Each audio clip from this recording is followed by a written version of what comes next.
Hi guys, I'm Dan Vargas and this is Alex Monroy. And today's discussion, we're going to talk about how Hollywood movies, how the PG-13 rating is ruining the film industry. Now, there's nothing wrong with PG-13, but there are some stories that it is an R-rated story. It's a mature-themed story, and sometimes the way money works and everything, it just kind of ruins what could have been great. And we're going to talk about that today. Alex, you want to kick it off? Yeah, well, first off, I want to talk about the process of how it works and how the film industry works with PG-13 and why it's so significant. So basically, if just to use a real life example, if Dan Vargas wanted to, let's say he had an idea for a great script, and I'm a production company like TriStar Pictures or anybody, Sony Entertainment, and I say, Dan, I really like your script. I love the idea. I want to give you $15 million and you can do this film. The issue becomes I have a stipulation, and that stipulation is, you know what? Your script's a little too violent for me, so I want you to dumb it down. If you're able to do that, then I'll give you the funding. Now, you can already tell the audience what kind of problems this causes. Yeah, because it's not even just dumbing down the script. A lot of times it even comes in during the film process itself. And for instance, like the movie Taken right here, this actually was shot as, if you watch the international version, it's closer to R, but it's not quite R. But when it comes out over here, they chop it up so bad that you're left with sort of an R-rated, not really PG-13. It actually hampers down the quality of the film, and you get this choppy editing that's so fast-paced. It makes it feel like you're watching a crazy action movie, but in reality, you're watching a really poorly edited film that was made possibly even by a student. Right. That's how I feel. It's a common effect that you see where basically the sensation that you feel is you don't exactly know what's going on, it's sort of implied. So you know that, for example, he's maybe killing someone, you just don't see it because the cuts are so fast, like Dan said. Yeah, and like before, with pre-production, there's almost all these stories are written very mature. And for instance, the RoboCop film, this was supposed to be an R-rated movie. That's why the director signed up with it. But that completely changed during production. And what should have been yes was nothing but a bunch of constant no's. And he was definitely not happy with that, and he hasn't returned to an American film since. No, and for those of you who don't know, Jose Padilla, a great Brazilian director, he made Elite Squad 1 and 2.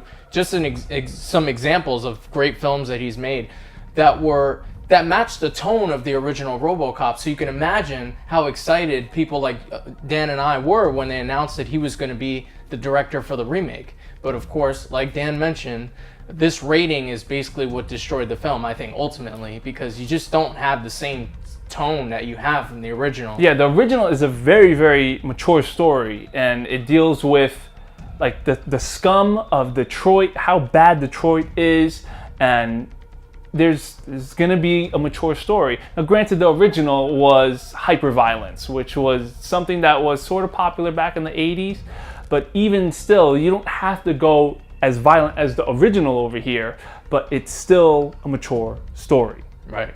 So there's certain things you expect within a mature story, and you're not like the superhero movies are kind of like what started this whole like rise of everything being PG-13 because of how successful they are.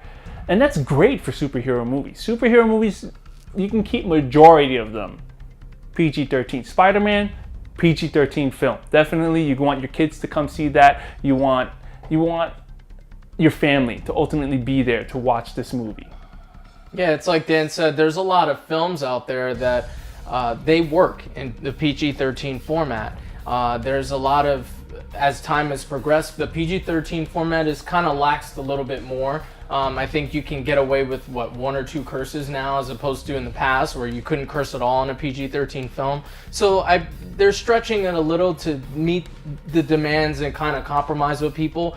But I think the point that we're trying to say is it's just not enough. And this movie here, the Dark Knight, is actually probably a more controversial one to discuss because it's considered almost a masterpiece in terms of cinema. But there's a lot that we can discuss in terms of why we feel like this film would have been even better. Yeah. Than rated Now, R. if you were to actually go online and find the script for this film, it is a much violent and darker story than the already dark enough story that we see over here. Like for instance, the interrogation scene was actually a lot more violent. You were in the script, you actually read that there is blood on the Joker's face mixing with the paint after Batman slams it into the window. There's scenes that actually in this trailer that were edited out of the original story because it was the scenes that we see, which are in the actual commercial, were too violent for the actual film, which that actually makes zero sense to me. And you have to really consider the fact that Heath Ledger really did almost a flawless job on this film being the Joker. But I feel like personally, he could have really brought out the Joker's sinister personality a lot more if he had an R rating for this film. An example of that being, the pencil scene where they could have probably shown more of that. Like Dan said with the interrogation scene, seeing Batman really give him the business and really, beat him up. Yeah, and it wasn't that like this wasn't an afterthought. Like I said in the script, it is a darker story in the script. Yeah. And the studio, obviously, I understand, it's a superhero movie, it's Batman, you want to maximize your audience. So that makes sense. But still at the same time, there are very small things that could have just stayed in the film. Like it didn't make it any more violent, but it definitely made it much more mature. Right, and I think that's the thing that we want to stress is that we kind of understand the business behind it. At the end of the day, the film industry, Hollywood is a business, and they're out to make money and profit. So it's understandable that they know that a large majority of the people that are showing up to the movie theaters are these younger kids without adults with them. Yeah, and they're going to want to sell toys, even though in the 90s, one of the biggest toys that was out at the time were Terminator toys, based off an R-rated film. I have a bunch of them.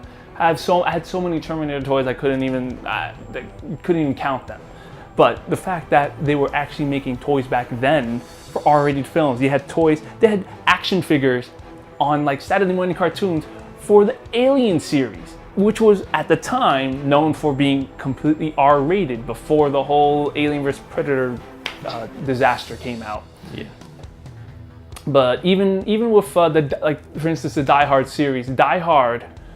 Now this Die Hard, Live Free or Die Hard is not. It's not a horrible movie. It's not really a bad movie. It is enjoyable. But it hampers down the whole John McClane character. They bleeped out his catchphrase. Right. Like, I don't understand how you can bleep that out when that's what he's known for. This is his character, and they made it. They took a lot of the scenes in the film and they made it a bit more extravagant than we were used to normally seeing, because what we were normally seeing in the original Die Hard films was a very gritty anti-hero that really didn't want to be in this situation. And what we see in this one, the action scenes are a bit more extravagant. Him jumping from a jet and like, that's not something you should really see in a Die Hard film. Not me personally. I don't feel like that's part of his character, but that's what we got. Yeah, I would say that action movies are probably the movies that are affected the most by this PG-13 phenomenon. But the fact of the matter is there has to be some solution, right? There has to be something that the movie industry can do. Maybe the rating system can be adjusted somehow. What do you think we can do? I think that they should go with an in-between rating, something in between PG-13 and R, because there's a lot of films that like they're R-rated, but they're R-rated for like zero reason. There's a movie called Chef, and that film is rated R, but it makes no sense for the movie to be rated R because they say a couple of foul words here and there, barely even, but it's much more in the way on how a normal family might speak inside a household. Like, but that doesn't make it rated R.